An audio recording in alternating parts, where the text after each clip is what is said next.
Përshëndetje gjithëve. Mirë se vini në 25 stajt, jeni këtu me mua Yahya Abazin, ku po vim për jush pra me emisionin tonë të radhë që kemi përgatitur për ju, emisionin Flet zemra jo mendja, me të cilin e realizuam me shkrimtaren Lora Kozhani, që mbi të cilën folëm mbi poezitë të cilët ka shkruar ajo, por ju pa kaluar të intervista, mos harroni që të bëni subscribe kanalin tonë 25 stajt, që ne të mundohemi çdo ditë më shumë të cilin intervista tjera para jush. E tani nuk mbetet gjë tjetër, çfarë shtojmë më tepër, nëse ju pëlqen video në fund të emisionit atëherë bëni like videon, por nuk na mbetet gjë tjetër që shtojmë vetëm se të themi të vazhdoni ta ndiqni kanalin tonë 25 stajt dhe ta ndiqni këtë intervistë të cilën kemi përgatitur për ju. Përshëndetje Vlora, faleminderit që pranove që bësh një intervistë për emisionin Flet zemra jo mendja në kanalin tonë 25 stajt. Faleminderit shumë për ftesën, është gjithmonë kënaqësi, e sidomos me gazetarë dhe të interesuar për kulturë jashtë kufijve tonë, por që na përbën një trung. Lora, poezia jote shpesh flet më shumë se më shumë flet zemra se sa mendja. A është shkrimi për terapi, rebelim apo rrëfimi i sipërthënës? Është edhe rrëfim, po shpesh është i sipërthënës, i pamundësisë për ta thënë në çdo rast kur je. Është ndoshta një përjetim i një traume që shpesh na kthehet në një varg. Është një luftë e brendshme që merr frymë dhe merr jetë, një lloj printimi përmes poezisë. Çka s'është tjetër poezia? Poezia është një ndjesi që ti e përjeton aq fuqishëm, që të lën një mbresë të pashlyeshme, qoftë pozitive, qoftë një ndjesi që jo të fort e pakëndshme, qoftë një mallëngjem aq i thellë që shpesh ditë lë aq tronditje, edhe ne kthejmë në varg. Poezia merr shumë dimensione, shumë kush ka folur për poezinë, por në atë se si e mendojon, poezia është një ndjesi që ti vjen e shpreh dhe do ta shprehësh aq natyrshëm, aq sa të ka ardhur. Pa imponime, pa ndryshime, atë dhe tani veç shkruaje, sepse është një ndjesi që ti duhet të transmetosh në originalitetin e ndjesisë. Është një ndjenjë që e përjetojmë dhe japim fjalën. Po në vargjet e tua ndihet dhimbja, ironia, malli dhe ndërgjegja shoqërore. A shkruan më shumë për veten apo për botën dhe rrethin ku jeton?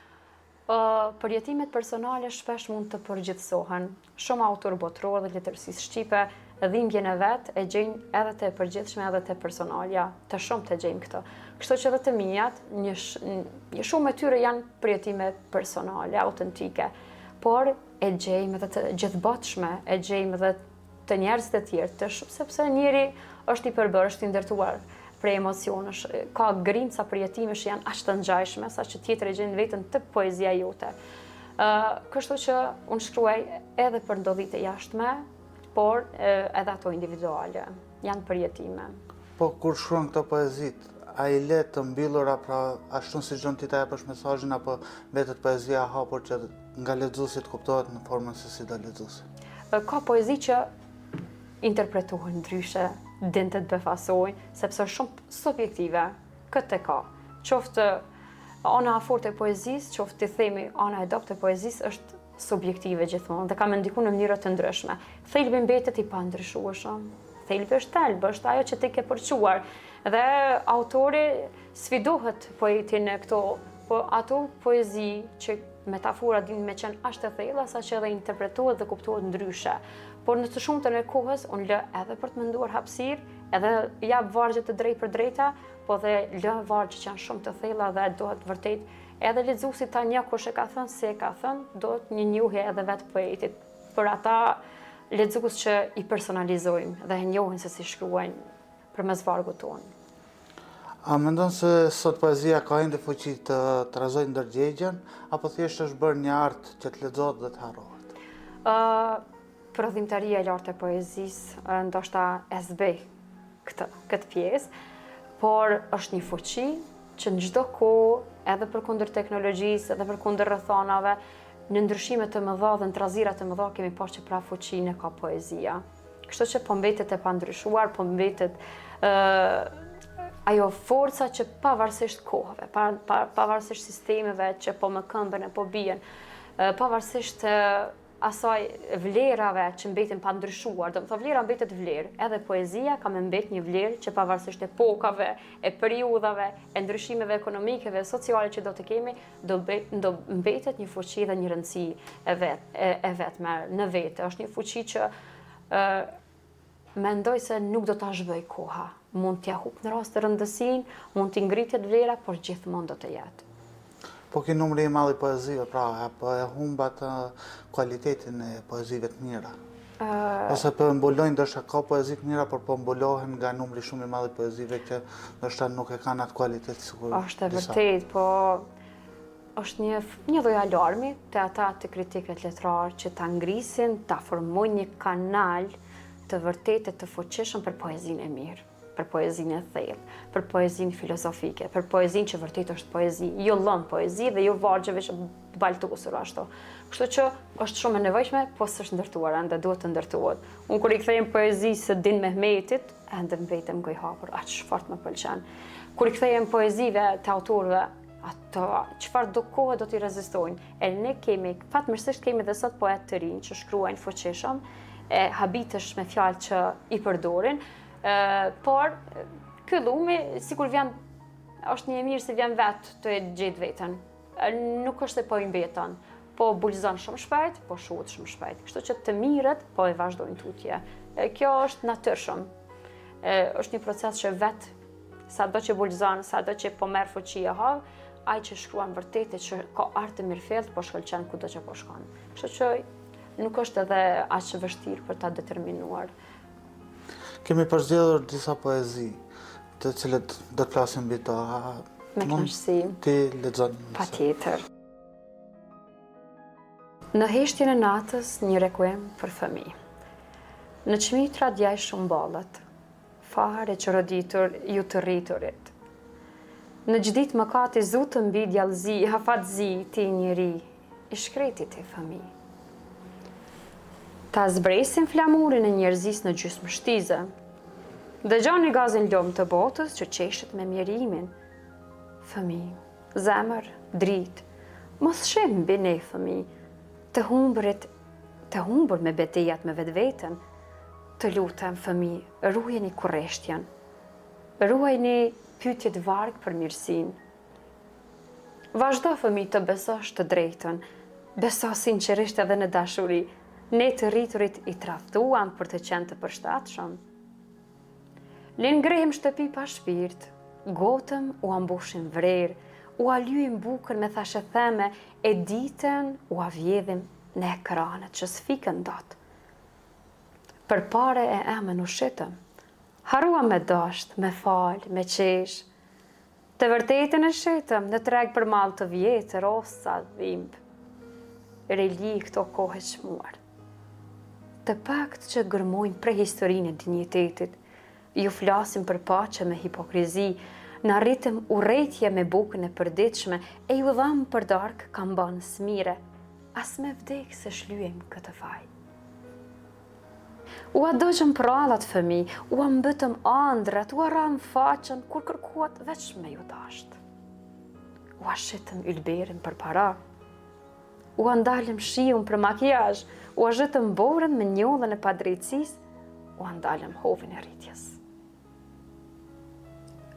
U andalëm gazin e lumnis, fëmi, vaj, vaj, vaj, pëlces. Kjo poezi tingëllon si një requiem jo vetëm për fëmijët, por edhe për ndëgjegjen e të rriturve. Është shkruar si një faj personal, si protestë ndaj shoqërisë, apo si një lutje që nuk është ndëgjuar deri më sot? Është një faj gjithbatshëm i shoqërisë, se sa pak mirë me fëmijë, se sa modele të këqija, të shëmtuara u japim ne në të gjitha rolet tona sociale të mundshëm. Nuk japim as sa dohet e as si dohet. Ne të rriturit, sidomos në kohë të fundit, bëjmë aq shumë gabime. Jemi modele të përqollta, ne duhet ta perfeksionizojmë rolin para fëmijëve. E çfarë bëjmë ne? Ne japim më të shëmtuarën tonë të mundshme, qoftë gënjeshtrën, pa drejtësinë, pa barazinë, qoftë në aspektin botror, qoftë atë të përditshëm në cilësinë e prindit, në cilësinë e mësimdhënësit, në cilësinë në çdo rol tjetër, sillemi me fëmijë sikur Na kënë lutur, na bënë, na sillen në këtë botë, jemi ashtë të padrejt, edhe i lëm anësh, edhe i lëm aq gjatë para ekraneve, edhe është mos pabarazia e popujve të ndryshëm sa më dhem fëmija në ndaj fëmi. Këtej, kur politika bëhet aq e fuqishme, edhe një fëmijë tjetër pas ka të drejtat e gjithë botës edhe tjetri s'numërohet as si qenie e gjallë. E kjo mu më shkakton në dhimbje. Kjo është aq e fuqishme, aq e thellë, është kur të pëlqash për brenda, edhe kur i sheh gjithë këto padrejtësi që i shohim, vjen dhe e fos spaku si armë timen, edhe në poezi, por edhe në vendet ku jam e ku veproj, qoftë si mëdhënëse, qoftë si nën, fëmijët i kanë fëmijë dhe janë të shenjtë për mua dhe kam obligim të përçoj modele sa më mirë që mundem, edhe në mënyrën më njerëzore të mundshme. Poezia tjetër ka të bëjë me dashuritë e paprovuara, dashuritë që mbesin peng, dashuritë që gjysmë të provuar ose të provuar dhe nuk e gjejnë dot veten ose për shtatshmërinë njerëzore. Njeriu është i tillë. S'është mirë të pish cigare. Kur tymi i cigares rrethon qafën time, sa më mbyt, sa më lë gjallë. Një gullnaje pa provuar, pengi pritjes për atë që s'ma thot goja. Maskoj me ty hapat e mi të kërkond, në çdo thithje numëroj përpjekjet për të pasur ty. Cigarja, trofej vetëm, që nënkupton humbjen time të çmotme. Cigarja nuk është poezi, është elegji për dimrat pambare. Hesht nga kolla e thot.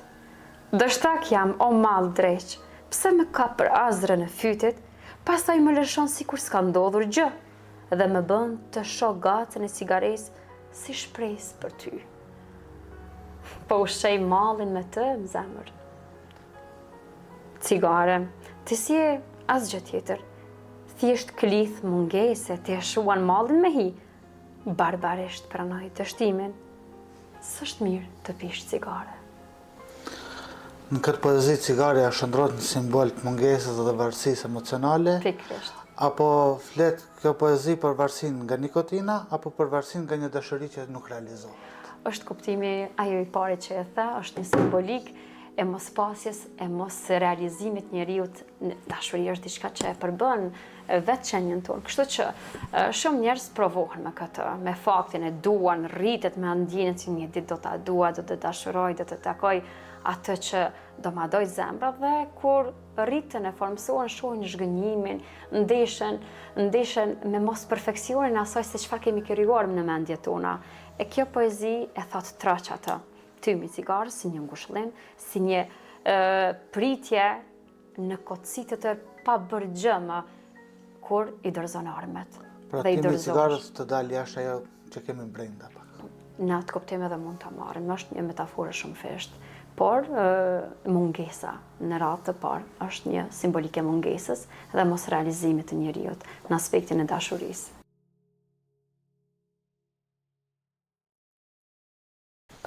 Vallet e të mëdhejve nuk i ngjojnë valleve plot hir. Ha, shehi këta thonë, sa të përshtirë duke në pafuqinë e tyre, e u ha mendja këtyre të vegjelve që munden me ne. U ha merr mendja që kanë takat për të ndritur të vërtetën, për të sjellë drejtësi, për të sjellë paqe, për të ngritë zërin mbi të keqen, por harrojnë që ne jemi ne. Sa e trisht, por me rëndësi ne, ata janë ata, e ne jemi ne. Jemi më pak në numër, por të mëdhenj. Ata janë shumë, por vegjelen janë sa një qek ata. As hal në sy, as i bret kalamajsh, s'janë as shumë, as pak për ne. Janë të vegjel më. I kanë opingjet e vogla sa takatet e tyre. I kanë mahrama të shkurtra këta gjogj madhështor. Është mendësi e prapambetur t'jesh i drejtë. Ata kanë veç dele, me çkan dele të rrinë si barinj. Mos të provojnë të hyjnë në valle me ne se marrin në thua. Ani kur na vërsulen me ato shtizat e padukshme, fill u avëm damkat si deleve. Ha ha, o kryet e thejmë për atë zot, e ne të mëdhenjt sa dë frehmi me përpjekjet për të vallëzuar të vegjelit. E disa të veqël, kërshë bëhen heronj. Ha, fati thonë. Kjo poezi pra ironizon me arrogancën e pushtetit dhe taljen me të dobtin. Talët me të pafuqishmin. Taljen me të pafuqishmin. A është një kritik politike, një satirë sociale, reflektim mbi ndjenjen njerëzore dhe ndjenjen e epërsisë. I përfshin të gjitha, është shembujt botror, shembujt vendor, shembujt të gjithë bashkëm në momentin që ka dikush pushtet, të vegjlit i trajtone, i kesh trajtone, si bëhe sa fare. Edhe, si kur e marrin për të qenë të padrejtën, si kur e marrin një normalitet, si kur se antivlerat normalizohen dhe qeshen me ty që kërkon drejtësi, qeshen me atë që është në hall, qeshen me atë që s'ka fuqi. E kjo poezi është një revolt e fuqishme për atë që është në pushtet dhe luan me këta të vegjlit, me vegjlin, qoftë në kontekstin e popullit, qoftë në të pafuqishme, qoftë në kontekstin individual kur i bëhet të adoptet një padrejtësi. Dhe për fund po e përmbyllim me këtë, nëse poezitë tuaja janë një pasqyrë e shpirtit dhe të shoqërisë, çfarë do doje që publiku të marrë sot me vete? Një dhimbje më shumë apo një ndërgjegje më zgjuar? Dhimbje më pak, ndërgjegje më shumë të zgjuar. Kjo është tepër e rëndësishme. Në vendet ku veprojmë, ku shtrojmë atë profesion ose atë ndikimin që kemi tonin, insistoj, punoj, kërkoj, qoftë përmes vargut, qoftë në mënyrën e drejt për drejt, të ndërgjegjësohemi edhe si shoqëri. Se kemi lënë shumë gjëra mbrapa, shumë gjëra po na presin, jemi pak të vonuar. Faleminderit shumë për që na mundësot të realizojmë. Faleminderit, ja është tepër kënaqësi. Gjithmonë është emocion i veçantë shumë për mua të flas për poezinë, është sikur të flet vetë shpirti. S'po më pyet mua si vlorë, po direkt po flet me zemrën time dhe me mendimet e mia. Unë ndjeva tepër mirë. Faleminderit shumë. Faleminderit. Ky ishte pra emisioni që kemi përgatitur për ju për këtë javë, pra po ashtu dhe javën tjetër, por në të njëjtën ditë do ta kemi edhe një emision flet zemra jo mendja, deri ju për që ta shihni edhe ma letë ju e bani subscribe kanalin ton në Stepinstay dhe në momentin që publikohet emisioni, ajo do t'ju vijë si lajmërim. Bëni like videon nëse ju ka pëlqyer dhe vazhdoni të na ndiqni e deri në javën tjetër emisionet e ardhshme. Ju mirëmbëjtje dhe mirë u takofshim.